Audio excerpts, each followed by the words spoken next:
Moi, c'était logique qu'on ne se marie pas dans une église parce que lui, il n'a pas la foi. Et j'avais aussi cet élan très fort en lien avec la nature, en lien avec les Celtes.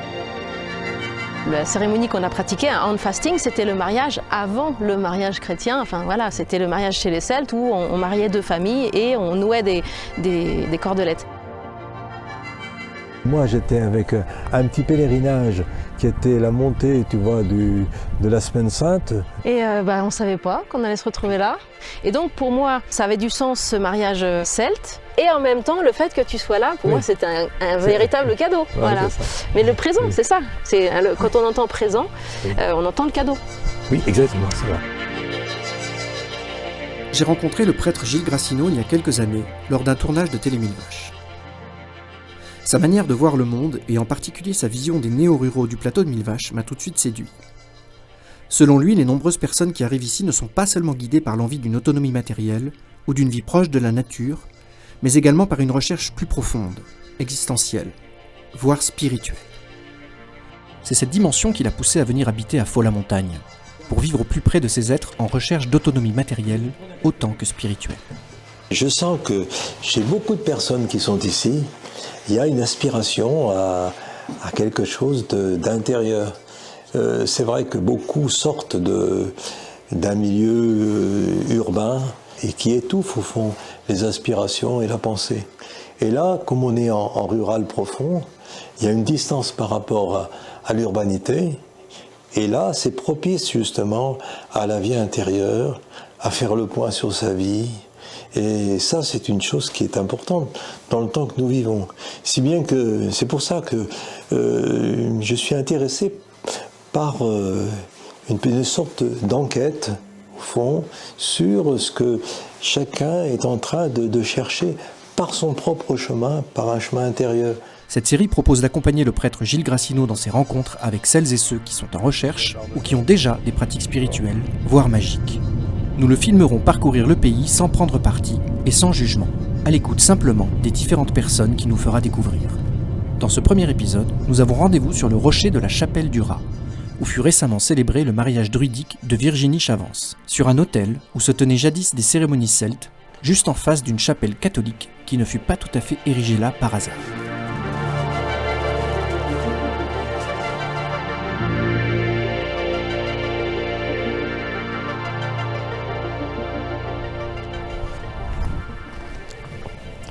Bonjour Virginie. Salut Gilles. Voilà, je suis content de te voir là. Moi aussi. Sur ce haut lieu, Ouais. qui rappelle des souvenirs. Ouais, on s'est déjà rencontrés, mais on s'est mieux rencontrés lors de ton mariage. Oui. J'arrivais par ce petit chemin qui est le chemin du chemin de croix, et puis qu'est-ce que je vois? Une mariée. Il faisait très beau ce jour-là. Et 15 jours avant à la nouvelle lune, moi j'étais venue sur les lieux demander aux esprits des lieux si c'était ok qu'on vienne se marier là, parce que c'était pas rien. Et on est arrivé, c'était grand soleil sur le parking, il y a 8 minutes de marche. Oui. On est arrivé ici, ça s'est couvert, tempête de neige, et on était tout blanc. Donc le lieu était tout blanc, on était tout blanc. Ça a duré 10 minutes, les nuages se sont écartés, soleil, et donc j'ai dit bon c'est bon, on a été mariés. Et c'était très joyeux, c'était étonnant. Enfin, c'est la dimension du mystère qui me plaît tellement en fait. La dimension du mystère, ça compte pour toi. Oui. Ici, ça s'appelle la chapelle du Rat, mais avant la chrétienté, je pense que c'était vraiment en lien avec le dragon. Parce que le dragon est très présent, on voit cette grande pierre qui est là, qui représente la gueule du dragon, on voit bien ouverte. Donc on peut imaginer qu'il y a son cou, qu'il est couché en fait, le dragon là. Il y a son cou qui est là, il y a une grosse pierre avec ses écailles juste en contrebas, derrière les trois êtres là. Donc il y a son cou qui est arrondi, la chapelle qui passe dessus, et là ça représenterait l'endroit de son cœur. Et on voit bien que dans la religion chrétienne, Saint Michel qui perce le cœur du dragon, enfin de la bête. Et là, il y a des gens qui ont creusé. Ouais, alors après on peut penser que c'est l'eau en fait qui a creusé petit à petit. Je ne pense pas là, c'est tel que c'est. Ça ne peut pas être l'eau là. Ils vont mettre du sang. Alors, on ne sait pas trop, d'ailleurs là-haut aussi. Il y a eu les druides, ils faisaient des rituels. Il y avait des rituels, il y avait des sacrifices. Les sacrifices, les juifs aussi, les prêtres juifs à l'époque faisaient des sacrifices. Enfin, il y a eu dans beaucoup de religions des sacrifices. Oui, des sacrifices humains. Oui, Ben, je sais pas. Si, mais s'il y a eu des sacrifices humains, c'est pour ça que... Je pense que oui. Hein, l'histoire d'Abraham, c'est pour dire que les sacrifices humains, c'est terminé. Oui, il a donné son fils, c'est ça, oui, Abraham. Justement. Oui. Mais ça signifie aussi que les sacrifices humains, il faut y arrêter. Hein. C'est fini, il faut arrêter ça. Il faut passer aux animaux.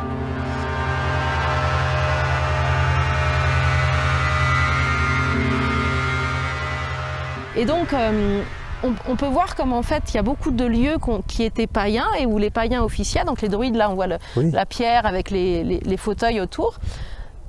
Et pour faire accepter la nouvelle religion, les lieux ont été christianisés. Oui, c'est dans beaucoup d'endroits. Oui. Exactement. Et c'est vrai qu'il y a beaucoup de personnes, moi j'en ai fait partie à un moment de ma vie, qui sont un peu en guerre, ou en tout cas qui ont une blessure en lien avec la religion, religion chrétienne. Sens, oui. Moi par exemple, quand j'ai eu 18 ans, l'année de mes 18 ans, j'ai perdu 2 de mes meilleurs amis de mort violente. Et là, moi j'étais complètement bouleversée. Et je ne trouvais pas de réponse. Pour moi, la spiritualité qu'on m'avait apportée à travers la Bible, à travers l'histoire du Christ, ne répondait pas, à ce moment-là, quand j'avais 18 ans, ne répondait pas à cette question, mais pourquoi ? Puis après, quand je me souviens aussi à des moments de m'interroger sur mais pourquoi cette différence entre les hommes et les femmes ? Tu vois, quand on parle de blessures en lien avec la religion, il y a beaucoup de femmes, ou d'hommes d'ailleurs, qui sont en colère parce que dans la Bible, on te dit soi-disant que Ève a été créée, on a pris un bout de la côte d'Adam, et puis on a fait un petit bout de magie. Et moi, je me dis des fois, si Jésus il était là aujourd'hui, il serait peut-être pas chrétien. Tu vois ? Ah oui, je comprends ce que tu veux dire. Non, mais pas par rapport à ta foi et à la façon dont tu le vis, toi, tu vois, mais par rapport à des catholiques. C'est-à-dire que le rapport entre Jésus et la religion... Voilà. Et j'ai pas envie de faire un choix entre, ok, je ressens la terre, je ressens les éléments, je suis capable de ressentir le dragon, les faits, et en même temps, à des moments, c'est le Christ que j'appelle, c'est la Vierge, c'est la Marie, la Mère divine. Et pour moi, la Mère divine, je peux la visualiser sous la forme de Marie, mais sous la forme d'Isis, sous la forme de la Terre-Mère. C'est comme si, en fait, il y avait différentes façons de dire les choses ou de représenter les choses et qu'on avait voulu les séparer. Attends, je sais pas si c'est l'heure de la réconciliation, mais là il y a un avion militaire qui s'entraîne au-dessus de nous. Faut leur envoyer envoyer de l'amour, de la paix. Envoyer de l'amour à l'avion militaire. Ouais. Ils en ont besoin aussi. Hein. Quand on fait mais de toute façon, on ne peut pas faire la guerre si on fait si on fait la guerre. Qu'est-ce que c'est cet avion ? Non, mais c'est un transport de troupes peut-être. Transport de troupes, oui. Ça me dérange plus. Ça peut me déranger à un moment, mais aujourd'hui, en fait, le chemin de pacification, il est à l'intérieur de nous. T'es d'accord, hein ? Chacun de nous a à faire la paix en lui-même pour pouvoir vivre la paix à l'extérieur. Toi, moi, je l'ai vécu comme ça il y a 2 ans. Il y a 2 ans, quand on s'est rencontrés là par hasard, c'est cette ouverture à la réconciliation, à la pacification. Entre les croyances, entre les êtres, entre les peuples, il y a une possibilité.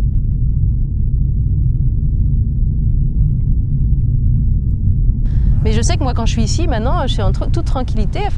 Avant, oui, je disais catholique, vouloir s'approprier ce lieu et puis en plus aller mettre vraiment la croix dans le cœur du dragon. Il pouvait y avoir quelque chose de cet ordre-là. Aujourd'hui, c'est vraiment, en fait, il y a vraiment je crois qu'il y a des moments où ça peut être compris et des moments, ils sont très présents quand même. Hein. Mais ils cherchent la paix, tu vois, et donc ça les attire. Et ils se préparent pour l'Ukraine. Ils font leur job. Hein. Ils font leur job, oui, mais oh là là.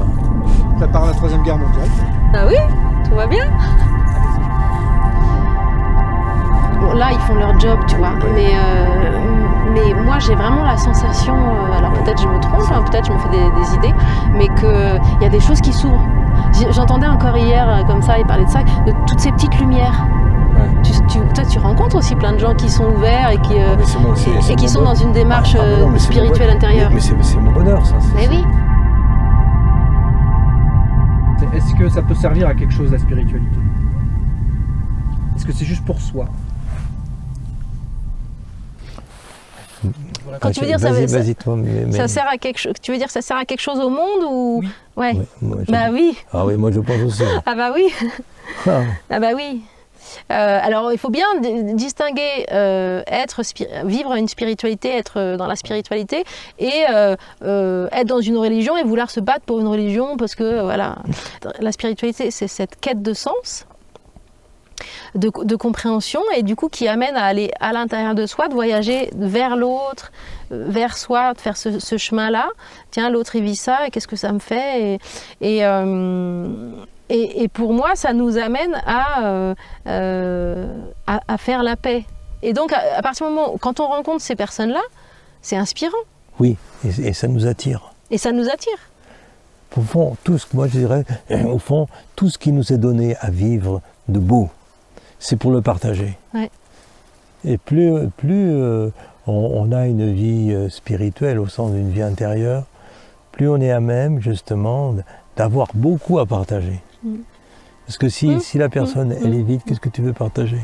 Mais s'il y a une vie intérieure, des choses qui nous sont données de vivre, ben c'est pour les partager.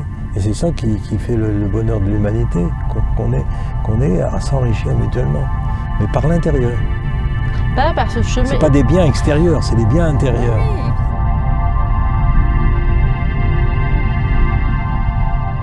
Ainsi s'achève notre premier épisode d'Enquête spirituelle en compagnie du prêtre Gilles Gracineau et de Virginie Chavance. À chacun de faire son chemin vers la spiritualité ou de ne pas le faire. Pour notre part, rendez-vous dans le prochain épisode de notre série en compagnie de Gilles, à la recherche des guérisseurs paysans d'autrefois.